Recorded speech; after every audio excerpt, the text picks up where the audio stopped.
Hello बच्चों, नमस्ते। RKS maths की कक्षा में एक बार आपका फिर बहुत बहुत स्वागत। तो हम 14वीं प्रश्नावली कर रहे थे सांख्यिकी। तो इसमें हम 14.3 तक के सवाल कर चुके हैं। आज हम 14.4 के सवाल करेंगे, जिसमें बारंबारता बंटन का आलेखीय निरूपण करके, और इसमें कुछ 3 सवाल हैं उनको पूरा करेंगे और आज ये प्रश्नावली हम पूरी करेंगे। इसके बाद में कोई नया अध्याय शुरू करेंगे। तो ठीक है, चलते हैं प्रश्नों पर। तो ये है हमारे पास 14.4 का पहला प्रश्न। तो हमें ये इस प्रकार से एक वर्गीकृत आंकड़ों की सारणी दे रखी है और हमें ये कहा गया कि उपरोक्त बंटन को एक कम प्रकार की सारणी में बदलिए और साथ में इसका जो त्वरण खींचिए, यानी त्वरण का मतलब इसका आलेख खींचना है, ग्राफ खींचना है हमें। तो पहले हम क्या करेंगे, इसको से कम प्रकार की सारणी में बदलेंगे। ठीक है, तो ये हमारे पास 2 प्रकार के सवाल आएंगे, एक और अधिक प्रकार की सारणी और एक होगी से कम प्रकार की सारणी। तो से कम प्रकार की सारणी कैसे बनाएंगे, आप यहाँ से गौर से सुनिए इस बात को। तो जैसे हमें दे रखा है कि 100 से 120, तो 100 से 120 श्रमिकों की संख्या जो है वो दैनिक आय वाले वो 12 हैं। तो हम से कम लेंगे तो इनको लेंगे, ऊपरी सीमा को। ठीक है, ऊपरी सीमाओं को हम लेंगे यहाँ से। तो पहले 120 से कम यहाँ लिखेंगे, 120 से कम, 120 से कम। और इस प्रकार से हम जैसे सभी ऊपरी सीमाओं को एक एक करके लिखेंगे। फिर लिखेंगे यहाँ पर 140 से कम। तो बहुत ही आसान सी बात है ये, आप आराम से इसको जो है वो सीख सकते हैं। और फिर हम लिखेंगे 160 से कम, यानी से कम में ऊपरी सीमाएं लेकर के, और इस प्रकार से आप लिख लीजिए से कम। और फिर यहाँ पर हो जाएगा 180 से कम, 180 से कम। और फिर आप यहाँ पर आ जाइए 200 से कम। तो इस प्रकार से, चूंकि 200 से सभी कम है कमाने वाले जो वो दैनिक आय वाले, तो ये इस प्रकार से हो गए 100 से 200 से कम। अब हमें क्या करना है कि इनकी बस CF सारणी बना देनी है। तो इसमें बिल्कुल ही मुश्किल काम नहीं है, आप CF सारणी बनानी आपको आती है। पहली बारंबारता 12 की 12 लिखें, फिर आप इस प्रकार से तिरछा जोड़ते जाएं। 12 और 14 कितने हो गए, 26, और 26 और 8 कितने हो गए, 34। यानी जो हम CF बनाते हैं इस प्रकार से टेढ़ा जोड़ करके, इस प्रकार से टेढ़ा जोड़ करके, अब 34 और 6 कितने हो गए, 40, और 40 और 10 कितने हो गए, 50। अर्थात इनका मतलब ये हो गया कि 120 से कम कमाने वाले जो हैं 12 लोग हैं, 140 से कम कमाने वाले जो हैं वो 26 है, 160 रुपये से कम कमाने वाले 34 हैं, और 180 रुपये से कम कमाने वाले 40, और 200 से कम कमाने वाले सारे 50 जो सारे 200 से कम कमाने वाले हैं। अब हमें इनका ग्राफ निरूपण करना है, तो हम चलते हैं ग्राफ पर। तो बच्चों, ये ग्राफ बनाने से पहले आप जो वो सारणी जो मैंने बनाई थी वो कॉपी पर बना के आप पहले रख लीजिए। अगर आपने अभी तक नहीं बनाई है तो वीडियो को बैक करके पहले आप सारणी अपनी कॉपी पर नोट करो, ताकि मैं इस ग्राफ को आपको समझा सकूं। तो आप यहाँ पर देख सकते हैं कि मैंने जो दैनिक आय थी उसको यहाँ पर x अक्ष पर लिया है। तो आप जानते हैं कि ये x अक्ष होता है, और फिर यहाँ पर आप देख सकते हैं कि ये जो y अक्ष होता है। ठीक है, और इस पर मैंने जो है श्रमिकों की संख्या को लिया है। तो यहाँ पर 110, 120, 130। अब हमारे पास जो सबसे पहला आंकड़ा था कि 120 से कम जो है वो 12 थी। तो यहाँ पर आप देख सकते हैं कि ये 120 है, तो 120 से कम 12 है। तो आप देख सकते हैं कि ये 10 है और ये 20 है। तो आप जानते हैं कि इनके बीच में कितने खाने होते हैं, इनके बीच में होते हैं 10 छोटे खाने। तो हम मान सकते हैं कि लगभग 12 जो है वो यहाँ पर होगा, यानी 2 छोटे खाने गिनेंगे। तो ये 10 है ना आपके पास, तो यहाँ पर 10 है, तो 11, और यहाँ पर हो गया 12। तो हम 12 का चिन्ह यहाँ पर लगा देंगे। और फिर इसी प्रकार से जो आप देख सकते हैं कि 130 पर कितना है, यानी 140 पर है 26, यानी 140 से कम जो 26 है। तो आप देख सकते हैं कि ये जो 20 की लाइन है इसके ऊपर हम 6 छोटे खाने गिनेंगे, तो लगभग यहाँ पर जो आपका ये बिंदु बनेगा। तो 140 से कम कितने हो गए, 26। फिर है 160 से कम 34। तो 160 ये रहा, 34 जो होगा वो 30 से ऊपर कितने खाने होगा, 4 खाने होगा। तो वो हम यहाँ पर लगा सकते हैं इसको। और फिर हम देखते हैं कि 180 से कम जो है वो 40 है। तो 180 से कम पूरा 40 है, तो ये देखिए 40 की लाइन ये आप यहाँ पर देख सकते हैं। तो यहाँ पर हो गया 140 से कम। तो 180 से कम कितने हैं? 40 है। अब हम देखते हैं कि 200 से कम कितने हैं। तो 200 से कम हमारे पास है पूरे 50। तो देखिए ये 50 और ये 200, तो ये हो जाएगा यहाँ पर। तो इस प्रकार से ये बिंदु बनाने के बाद आप क्या करें, इनको राउंड कर दें, इनके ऊपर राउंड लगा दें, इस प्रकार से गोला बना दें और फिर इसका जो ग्राफ आप खींच दें।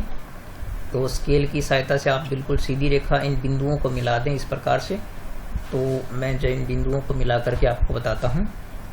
तो सबसे पहले आप देख सकते हैं कि आप पहले तो यहाँ से इस प्रकार नीचे की तरफ करके छोड़ दीजिए, फिर आप इस बिंदु को इससे मिला दीजिए। आप इसको आप बिल्कुल सीधी रेखा से इससे मिला दीजिए और फिर इस बिंदु को किससे मिला दीजिए, इससे मिला दीजिए और इसको फिर मिला दीजिए आप इससे और इसको मिला दीजिए इससे, ठीक है।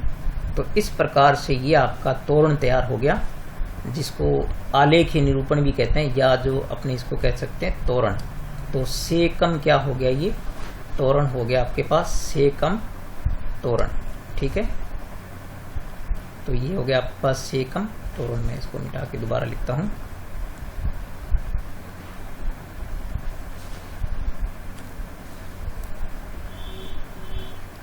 तो ये हो गया आपके पास यहाँ पर तोरण, ठीक है। तो ये इस प्रकार से आपको ग्राफ खींचना है, इसी को बोलते हैं तोरण या फिर इसका आंकड़ों का आलेखीय निरूपण। तो इस प्रकार से आप ग्राफ खींच सकते हैं। अब हम इसके आगे वाले सवाल पर चलते हैं। तो इस दूसरे प्रश्न में आप यहाँ पर देख सकते हैं कि 35 विद्यार्थियों की मेडिकल जांच के समय उनके भार निम्नलिखित रूप से रिकॉर्ड किए गए। तो यहाँ पर आप देख सकते हैं कि 38 से कम वाले 0 हैं और 40 से कम वाले 3 हैं, 42 से कम वाले 5 है। तो आप यहाँ पर देख सकते हैं कि ये संचयी बारंबारता सारणी आपको पहले से बना करके दे रखी है। सिर्फ हमें क्या करना है, इसका आलेखीय निरूपण करना है। तो आलेखीय निरूपण के जो बिंदु बनेंगे वो जो है वो, और पीछे वाले में भी आप चाहो तो इस प्रकार से बिंदु बना सकते हो। जैसे आप देख सकते हैं कि 120, तो आलेखीय बिंदु आप यहाँ पर नोट कर सकते हैं इनके, फिर आप इनके ग्राफ खींच लीजिए जैसे आलेखीय बिंदु, ताकि आपको ग्राफ बनाने में आसानी रहे। तो आप देख सकते हैं कि आलेखीय बिंदु में आप क्या करें, सबसे पहले बिंदु हो जाएगा 120,12। तो इसको आप ए नाम दे दीजिए, तो ये हो जाएगा 120,12। दूसरा बी बिंदु ले लीजिए, ये हो जाएगा आपका 140,26। और तीसरा बिंदु हो जाएगा सी, जिसको आप नाम दे दीजिए 160,34। 160,34। और फिर चौथे बिंदु का आप नाम दे दीजिए 180,40। तो 180,40, ताकि आप ग्राफ बनाएं तो उसमें कोई मुश्किल नहीं रहे आपको। और पांचवा और आखिरी बिंदु हो गया 200,50। तो अब इनको जो हम जब ग्राफ में निरूपित करेंगे तो आप आसानी से कर सकते हैं। तो जैसे इसमें आप इनको आप यहाँ पर क्या लिख दीजिए, ये सबसे पहले वाला ए हो गया आपके पास, ठीक है। तो ये ए हो गया, इसको आप लिख दीजिए बी, इसको लिख दीजिए सी, और ये हो गया डी, और ये हो गया ई। तो इस प्रकार से जब हमने इसको ग्राफ को खींच लिया बिल्कुल आसानी से। अब हम वापस उसी सवाल पर चलते हैं। तो इसी प्रकार से इसके जो आलेखीय बिंदु हैं हम उनको लिख लेते हैं पहले। तो आलेखीय बिंदु, आलेखीय बिंदु आपके पास क्या बन रहे हैं, जो आपको यहाँ तो बिल्कुल स्पष्ट दिखाई दे रहे हैं। जैसे ए बिंदु हो जाएगा 38,0। तो ए बिंदु हो गया 38,0 और बी बिंदु हो गया आपके पास 40,3। तो ये हो गया 40,3। और सी बिंदु आपके पास हो गया 42,5। 42,5। और डी बिंदु आपके पास हो जाएगा 44,9। तो ये हो जाएगा 44,9। और ई बिंदु आपके पास हो जाएगा 46,14। 46,14। और एफ बिंदु आपके पास हो जाएगा 46 के बाद 48,28, तो ये हो गया 48,28। और फिर F के बाद G बिंदु आपके पास हो गया 50,32, 50,32। और फिर H बिंदु आपके पास हो जाएगा 52,35, ठीक है, 52,35 हो गया। अब हमें क्या करना है इनका, आप इनको अपनी कॉपी पर नोट कर लीजिए पहले, ताकि जब ग्राफ बनाएं तो आपको मुश्किल नहीं रहे, या आपको बार बार जो वीडियो को पीछे, क्योंकि वीडियो में ये ग्राफ पीछे रह जाएगा, तो आप पहले अपनी कॉपी पर नोट कर लीजिए, फिर हम इसका ग्राफ मैं खींच कर के आपको बताता हूँ। तो आप इस प्रकार से देखिए कि मैंने जो भार था किलोग्राम में उसको यहाँ पर x अक्ष पर लिखा है, तो ये आपका हो गया x अक्ष, और ये हो गया आपका y अक्ष, जहाँ पर मैंने उन विद्यार्थियों की संख्या को लिखा है। तो आप यहाँ पर देख सकते हैं कि 40 हमारा बिंदु था 0, तो 38,0 है, तो 38 पर 0 है, मतलब y का 0 है, तो ये बिंदु यहीं पर होगा, ठीक है। और फिर दूसरा बिंदु जो आपको आएगा वह 40,3, तो देखिए 40,3, तो ये 5 है ना, तो इनके बीच में आप देख सकते हैं कि यहाँ पर 1 2 3 4 5, तो यहाँ पर, तो इस प्रकार से 40,3 जो बिंदु होगा आपको, आप देख सकते हैं कि ये 40 है, और 3 हम देख सकते हैं, देखो 1 2 3 ये है, तो हम इसकी सीध में यहाँ पर जो है हमारे पास हो जाएगा 40,3, तो इसको लगा देते हैं यहाँ पर। और फिर हमारे पास है बिंदु 42,5, तो आगे वाला बिंदु हमारा था 42,5, तो 42 ये रहा x अक्ष पर, और y पर 5 जो बिल्कुल यहाँ होगा, तो ये हो गया 42,5। फिर है 44,9, तो आप देख सकते हैं कि 10 यहाँ पर है ना, ये 10 है, तो इससे एक बिंदु कम यहाँ पर हो जाएगा, अपने यहाँ पर इसको खींच सकते हैं ये, तो ये हो जाएगा 44,9। फिर है 46,14, तो आप देख सकते हैं कि 10 से ऊपर 4 खाने गिनेंगे, तो हम यहाँ पर जो है वो ये हो जाएगा आपके पास यहाँ पर 14, तो ये हो गया 46,14। फिर आपके पास 48,28, तो 48 पर हम चलेंगे, 28 पर, तो 20 से हम 25 के आगे कितने खाने गिनेंगे, 3 खाने गिनेंगे, तो 1 2 3, और यहाँ पर हो गया ये 26 27 28। और फिर हमारे पास 50,32, तो 50 के ऊपर हम चलेंगे 32, तो 30 से ऊपर 2 खाने गिनेंगे, तो ये हो गया हमारे पास 50,32। और फिर है 52,35, तो ये रहा 52 की सीध में हम 35 पर चलेंगे, तो ये 35 यहाँ पर आप देख सकते हैं, तो ये यहाँ पर हो जाएगा 52,35। तो इस प्रकार से ये बिंदु लगाने के बाद अब आप क्या करें, इनके ऊपर जो है वो राउंड कर दें इनको, और फिर जो है इनके बिंदुओं के नाम लिख दें आप इनको, और फिर इनको ग्राफ से खींच दें आप इनको। तो हम देखते हैं कि पहले हम लगाते हैं इनके राउंड। तो पहला बिंदु हमारे पास था ये 38,0, दूसरा बिंदु था 40,3, फिर था 42,5, फिर था 44,9, फिर था हमारा 46,14, फिर था हमारा 48,28, और फिर था हमारा 50,32, और फिर था हमारा 52,35। तो इस प्रकार से ये करने के बाद अब हम इनके नाम लिख देते हैं। तो ये पहला बिंदु हमारा हो गया ए, ठीक है, तो मैं इसको डार्क लिखता हूँ थोड़ा सा, ये हो गया ए, और दूसरा बिंदु हो गया आपका बी, तीसरा हो गया सी, फिर हो गया डी, और फिर हो गया ई, फिर एफ, और फिर जी, और फिर हो गया एच। अब आप क्या करें, इनकी ग्राफ की लाइन खींच देते हैं हम, बिल्कुल एकदम स्ट्रीक लाइन खींचेंगे। तो 38 हम ए को बी से मिलाएंगे, तो यहाँ से हम मिला देते हैं इसको, ये हो गई आपकी, इसको दोबारा लिखता हूँ, तो ये होगी 38 को हम मिलाएंगे इससे, यानी ए को बी से मिलाएंगे, फिर डी को हम मिलाएंगे सी से, और सी को मिलाएंगे हम डी से। तो इस प्रकार से सी को मिलाया डी से, और फिर हम डी को मिलाएंगे ई से, फिर हम ई को मिलाएंगे एफ से। तो इस प्रकार से हम ई को मिला देते हैं एफ से, और F को मिला देते हैं G से और G को मिला देते हैं H से। तो इस प्रकार से हमारा ग्राफ तैयार हो गया। अब हमें जो इसमें एक प्रश्न पूछा है उसका भी हम उत्तर निकालेंगे। तो हमें ये पूछा है कि जो प्रश्न है उसके अंदर एक जानकारी भी हमसे पूछी गई है, वो ये पूछी गई है कि एक सेकंड में प्रश्न को दोबारा देखता हूँ।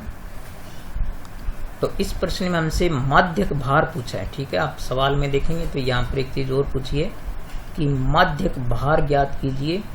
तो पहले हमें इसका माध्यक ज्ञात करना पड़ेगा। तो आप देख सकते हैं कि जब हम इसका माध्यक निकालेंगे तो ये लास्ट वाला क्या होता है, n होता है। तो अब आप जानते हैं कि n/2 यानी n/2 हम लेंगे तो n/2 कितना हो गया, 35/2। तो 35/2 होता है 17.5। से ठीक बड़ी CF कौन है, से ठीक बड़ी आपकी जो CF है वो आप देख सकते हैं कि वो है 28। 17.5 से ठीक बड़ी कौन होगी, 28। तो 28 का जो संगत आपका जो x होगा वही क्या होगा, आपका जो है वो माध्यक होगा।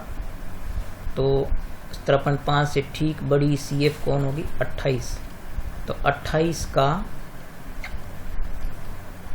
संगत x बराबर कितना है, 48 है। तो 48 माध्यक होगा। तो चूंकि हमें 17.5 पर देखना है तो 17.5 पर हम देखेंगे इसको।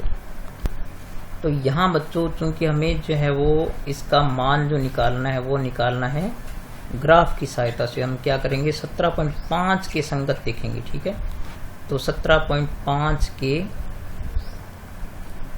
संगत जो भी बिंदु आएगा, ठीक है, तो 17.5 के संगत मान जो होगा वो हमारा क्या होगा, वो मान आएगा हमारा ग्राफ से 46.8 आएगा। तो ये 46.8 किलोग्राम क्या होगा, इसका माध्यक होगा। अब हम इसको ग्राफ से देखते हैं कि किस प्रकार से आएगा। तो यहाँ पर आप ग्राफ में देखें कि 17.5 कहाँ होगा। तो आप देख सकते हैं कि ये 15 हो गया यहाँ पर, और ये हो गया यहाँ पर 16, और ये हो गया 17, और 17 और ये हो गया आपका 18। तो 17 और 18 के बीच में हम चलेंगे। ठीक है, तो 17 और 18 के बीच में जब हम चलेंगे तो हम यहाँ पर जा कर के इस ग्राफ को यहाँ काटेगी लाइन जो है इसको, और जब हम इसको जो है वो यहाँ पर लाएंगे, जब आप ग्राफ की कॉपी में इसको करेंगे ना यहाँ पर, तो ये आपका जो इस प्रकार से यहाँ पर आकर के मिलेगा। और ये जो आंकड़ा यहाँ पर जो आएगा, आप इसको यहाँ से तीर लगा करके बता दें, तो ये जो मान आएगा आपका लगभग भी कितना आएगा, 46.8 आएगा। तो यहाँ से ये जो मान होगा आपके पास कितना होगा, 46.8 के करीब होगा। ठीक है, तो इस प्रकार से ग्राफ से ज्ञात करेंगे तो बिल्कुल एकदम सटीक आएगा। तो इस प्रकार से ग्राफ से हम जो माध्यक आंकड़ा भी निकाल सकते हैं। अब इसके एक आखिरी सवाल पर अपने चलते हैं। तो यहाँ बच्चों जो आप तीसरा प्रश्न देख रहे हो, ये आप देख रहे हो इसमें कि ये जो आपको वर्गीकृत आंकड़ों की सारणी दे रखी है, इसमें और अधिक प्रकार की सारणी बनानी है, और साथ में आपको क्या करना है, इसको तोरण भी खींचना है। तो पहले हम जो 2 सवाल हमने किए वो थे से कम प्रकार की सारणी में, और ये है आपके और अधिक। तो और अधिक में हम क्या करेंगे, निम्न सीमाएं लेंगे यहाँ से। तो हम यहाँ लिखेंगे 50 और अधिक, 50 और अधिक। तो सभी में इसी प्रकार से ये लिखेंगे आप। तो 50 और अधिक, फिर यहाँ पर क्या हो जाएगा, 55 और अधिक। ठीक है, तो मैं इस प्रकार से डैश लगा देता हूँ, आप लिख लेना। फिर यहाँ पर हो जाएगा 60 और अधिक। ठीक है, 60 और अधिक। फिर यहाँ पर हो जाएगा देखो 65 और अधिक। ठीक है, और फिर यहाँ पर आप देखिए कितना हो जाएगा, 70 और अधिक हो गया। और फिर यहाँ पर हो जाएगा 75 और अधिक। तो 75 और अधिक जो है वो सारे ही हो जाएंगे, और 80 और अधिक जो है वो फिर शून्य हो जाएंगे, क्योंकि सारे 80 से कम है। ठीक है, तो इसको जब हम करेंगे तो आप सबसे पहले क्या करेंगे, यहाँ पर इनका सिग्मा करेंगे, यानी बारंबारताओं का आप योग करेंगे। तो बारंबारताओं का योग आपके पास क्या आएगा, 100 आएगा, क्योंकि हमें जो यहाँ पर आंकड़ा जो दे रखा था, ये हमें यहाँ पर कितना दे रखा है, 100 दे रखा है, 100 फर्मी थी ना यहाँ पर। तो क्या करेंगे आप, चूंकि 50 और अधिक तो सारे ही हैं, तो सबसे पहले आप क्या करेंगे, यहाँ पर क्या लिखेंगे 100, क्योंकि 50 से अधिक सभी हैं, ये सारणी उल्टी चलेगी। तो सबसे पहले अब हम क्या करेंगे, 100 में से ये 2 घटाएंगे, तो यहाँ पर 55 और अधिक कितने हो गए, 98 हो जाएंगे। फिर 98 में से हम क्या घटाएंगे, 8 घटाएंगे, तो ये कितना आ जाएगा 90। और फिर 90 में से हम क्या घटाएंगे, 12 घटाएंगे, तो ये आपके पास आ जाएगा 78। और फिर जो है वो ये यहाँ 78 में से हम क्या घटाएंगे, 24 घटाएंगे, तो ये आपके पास कितना आ गया 54। और 54 में से 38 घटा देंगे, तो हमारे पास ये कितना बचेगा 16। तो इस प्रकार से जब अब आप समझ गए होंगे कि ये जो बारंबारता है, जो बारंबारताओं का योग है, वो आप यहाँ पर लिखेंगे। और फिर आप क्या करेंगे, इसमें से घटाते जाएंगे, ये जो यहाँ पर चलेंगे इसको घटाएंगे, फिर इसको घटा करके यहाँ लिखेंगे, ठीक है, यहाँ लाएंगे, और फिर इसमें से इसको घटा के यहाँ लाएंगे, ठीक है, इसको इसमें घटा करके यहाँ, फिर इसमें से घटा के, इस प्रकार से आप घटाते जाएंगे। तो अब जो इस प्रकार से आपके तोरण बिंदु जो बनेंगे, तो उनको हम लिख लेते हैं तोरण बिंदु, या फिर आलेखी बिंदु आप इन्हें कह सकते हैं। और फिर हम इसका ग्राफ खींचेंगे। तो तोरण बिंदु में सबसे पहले ए बिंदु जो आपका बनेगा वो होगा 50,100। तो ये हो गया 50,100 होगा, तो ये 50,100 हो गया। दूसरा बी बिंदु आपके पास हो गया 55,98, तो 55,98 हो गया ये। और फिर तीसरा बिंदु सी हो गया आपके पास 60,90, तो ये हो गया 60,90। और चौथा बिंदु डी हो गया 65,78, तो 65,78 हो गया। और फिर जो आपके पास 70, कितना हो गया, ये ई बिंदु हो गया 70,54, ठीक है। और फिर आपके पास आखिरी बिंदु हो गया एफ, तो वो हो गया 75,16, 75,16 हो गया। इस प्रकार से ये बिंदु जो आपके बन गए, तो आप इनको कॉपी पर नोट कर लीजिए। और फिर हम इनको जो है वो तोरण खींचते हैं इनका। तो यहाँ देखिए बच्चों, मैंने जो उत्पादन था उसको यहाँ पर एक्स अक्ष पर लिख लिया, 50, 55, 60, 65, 70, 75, 80। और ये जो फार्मों की संख्या है इसको हमने 10, 20, 30, 40, 50 इस प्रकार से यूँ ले लिया इसको वाई अक्ष पर, ठीक है। ये आपके पास हो गया यहाँ पर वाई अक्ष, ठीक है। अब हमें क्या करना है, इन आंकड़ों को अंकित करना है। तो सबसे पहले हमारा बिंदु है 50,100, तो ये देखिए x का 50 और y का कितना है 100, तो ये हमारे पास यहाँ हो जाएगा। तो ये हो गया हमारा 50,100। फिर है 55,98, तो 55,98 जब आप देखिए कि यहाँ पर 90 और 100 के बीच में 10 बिंदु होंगे, तो ये थोड़ा सा कम हो जाएगा, एक बिंदु इससे कम हो जाएगा, तो यहाँ पर हो गया 50, 2 बिंदु कम हो जाएंगे, तो यहाँ पर हो गया 55,98, यानी 100 से 2 बिंदु कम हो गया। फिर है 60,90, तो देखिए ये रहा एक्स अक्ष का 60 और ये रहा 90, तो ये बिल्कुल यहाँ पर हो जाएगा इस पर। और फिर हमारे पास 65,78, तो 65,78 जो होगा वो 80 से 2 कम होगा, तो यहाँ पर हो जाएगा 65,78 हो गया। और फिर हो गया 70, आपके पास है 54, तो 70,54 होगा। तो आप देख सकते हैं कि ये 70 और 50 के ऊपर 4 खाने करेंगे, तो लगभग जो आपके पास यहाँ पर हो जाएगा 70,54। और फिर आप देख सकते हैं कि 75,16, तो 75,16 जो होगा वो यहाँ पर 10 से ऊपर 6 छोटे खाने गिनेंगे, तो यहाँ पर हो जाएगा।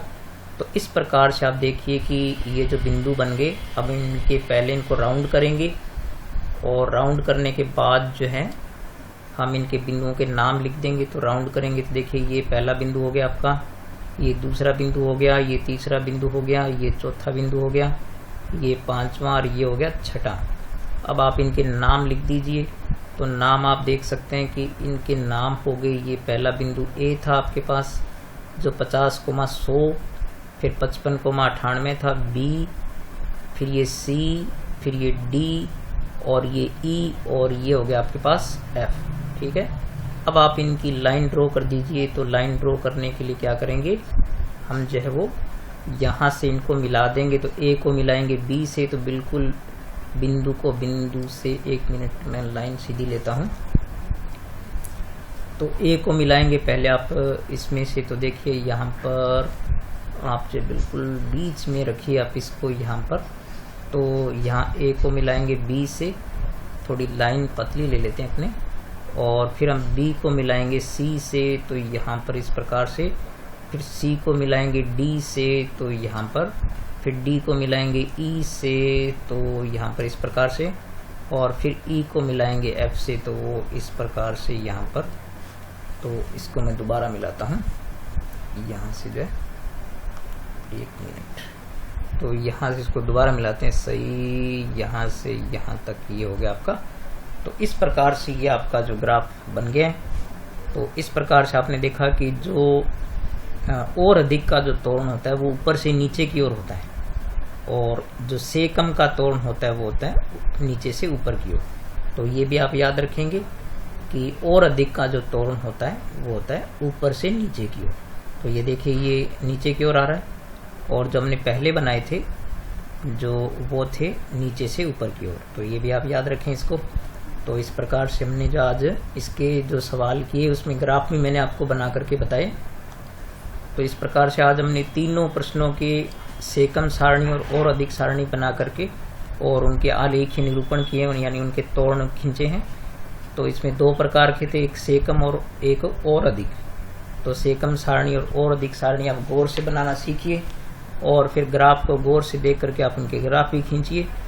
तो मैं उम्मीद करता हूँ कि ये प्रश्नावली आपको बहुत ही इसमें मज़ा आया होगा और बहुत अच्छी लगी होगी। और चूँकि ये 11 नंबर की, आप कभी मत भूलिए, इसके नंबर बहुत अच्छे हैं इस प्रश्नावली के। तो आप एक एक करके सभी प्रश्नों को घर बैठ कर दोबारा किया करें, 2 बार किया करें, 3 बार किया करें। जब तक कि आपको अच्छी तरह ये हल नहीं आने लग जाए तब तक आप इनको हल कीजिए, और वीडियो बार बार देखिए, चीज़ों को सीखने की कोशिश कीजिए, और लाइक ज़रूर कीजिए। आप लाइक नहीं करते हैं, ये मुझे बहुत शिकायत रहती है आपसे, तो आप लाइक ज़रूर किया करें। तो ठीक है बच्चों, मिलेंगे अगली प्रश्नावली के साथ अगले वीडियो में। तब तक नमस्कार।